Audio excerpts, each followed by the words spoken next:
దివాన్ చెరువులో కొలాయి కోసం తీసిన గోతులో పడి బాలుడు శ్రీను అయితే మృతి చెందాడు. అయితే అది చూడొచ్చు, మనం ప్రస్తుతం వారి ఇంటి దగ్గర ఉన్నాము. వాళ్ళ తల్లిదండ్రులు అయితే కన్నీరు మున్నీరు అవుతున్న పరిస్థితి కనిపిస్తుంది.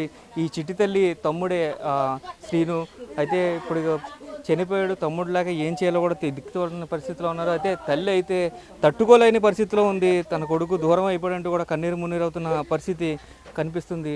మా చెప్పండి, అసలు ఎప్పుడు ఎప్పుడు ఎప్పుడు అంగన్వాడికి వెళ్ళి వచ్చాడని నా కొడుకు. అంగన్వాడిలో వచ్చాక బాగానే ఉన్నాడు. 5 దాకా ఉన్నాడు నా కొడుకు. 5 వచ్చాక అమ్మ డబ్బులు అమ్మన్నాడండి. పాపలకి వెళ్ళి వస్తానన్నాడండి. పాపకి వెళ్ళి వచ్చి నా కొడుకు లేడండి నా దగ్గర. పాపలకి వెళ్ళి వచ్చి నా కొడుకు అక్కడికి పప్పలకి డబ్బులు ఇచ్చానండి. పప్పల డబ్బులు అయితే గోతుడికి వెళ్ళిపోయి పడిపోయాడు. ఆడుకొని వెళ్ళిపోయాడంటండి. నేను చూడలేదండి. మీరు ఎప్పుడు గుర్తించారు? ఎప్పుడు ఎప్పుడు చూసుకున్నారు మీ అబ్బాయి కోసం? మా అబ్బాయి కోసం 4:30కి కొట్టుకడికి వెళ్ళి వచ్చిన 5 నా దగ్గర ఉన్నాడండి. 5 దాకా ఉంటే 20 రూపాయలు అమ్మని డ్రింక్ తెచ్చుకుంటాకని వెళ్ళాడండి. 5:30కి పిల్లడు కాపాడతలేదని వచ్చానండి. వచ్చేపట్ల కొడుకు చనిపోయాడండి. నా కొడుకు చనిపోయాడండి. నా కొడుకు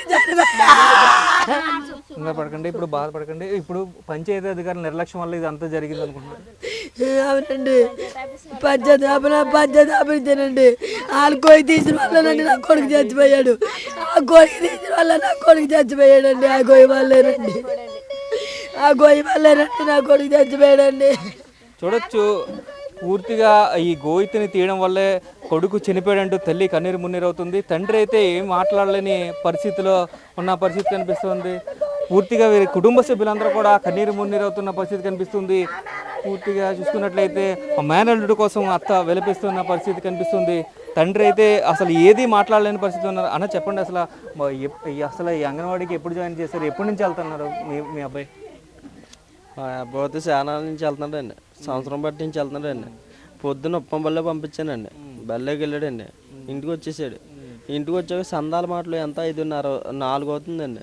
4 గంటలకి నాన్న కొట్టుకడికి వెళ్తాను, డ్రింక్ తెచ్చుకుంటాను, 20 రూపాయలు నాన్న అన్నాడండి.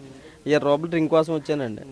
అదే డ్రింకే డబ్బులు ఇస్తే ఈ లోపల నాకు ట్యాంక్ ఉందండి. ట్యాంక్ మీద కడకొస్తే కొట్టండి. అక్కడ అయితే చిన్న గొయ్యి ఉందండి. ఆ గొయ్యి అయితే ఇంచుమించు బాడీ లోతు వద్దండి.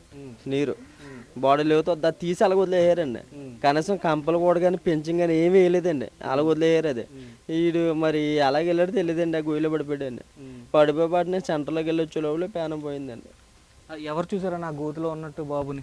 మా వాళ్ళు అండి. మా వాళ్ళు ఏం చేశారంటే అలాగే వెళ్తుంటే పైకి తేలిపోయిందండి. కాళ్ళు తేలినాయండి. కాళ్ళు ఏంటి అబ్బాయి లేపోబాటికి మా పిల్లోడు అండి తేలిపోయిందండి. ఎందుకంటే జీవితం, ఎందుకంటే రాజకీయం పోయిన జీవితానికి ఇంకెందుకండి. ఇది చూడొచ్చు, పిల్లవాడు అప్పటిదాకా ఆడుకుంటూ తమ కళ్ళ ముందే ఉన్నాడు. అయితే కొట్టు దగ్గరికి వెళ్ళొస్తానని వెళ్ళిన బాలుడు తిరిగి రాకపోవడంతో పంచాయతీ అధికారులు ఆ గోతుని ఏదైతే తీసారో కొలాయి కోసం, ఆ గోతులో కాళ్ళు తిరగబడి ఉండడంతో అక్కడ స్థానికులు గుర్తించినట్టుగా చెప్తున్నారు. అటుగా వచ్చే ఒక వ్యక్తి గుర్తించి ఎవరా అని చెక్ చేసినప్పటికీ వీరి అబ్బాయిగా అయితే తెలిసింది. అయితే పూర్తిగా అధికారుల నిర్లక్ష్యం వల్లే తమ కొడుకుని నష్టపోయామంటూ కూడా చెప్తున్న పరిస్థితి కనిపిస్తుంది. అయితే ప్రస్తుతం అయితే ప్రభుత్వం దీనికి సంబంధించి ఈ కుటుంబానికి 5 లక్షల రూపాయల ఆర్థిక సహాయం ప్రకటించింది. అయితే పూర్తిగా వీరికి ఇప్పుడు దాకా కూడా ఇల్లు కూడా లేదంటూ కూడా వీరు చెప్తున్న పరిస్థితి కనిపిస్తుంది. అయితే కేవలం అధికారుల నిర్లక్ష్యం వల్ల తమ 12 కొడుకుని లాస్ అవ్వాల్సిన పరిస్థితి ఇక్కడ కనిపించిందంటూ కూడా వీరు చెప్తున్న పరిస్థితి ఇక్కడ కనిపిస్తున్నాయి. కెమెరామెన్ రవితో శంకర్, బిగ్ టీవీ.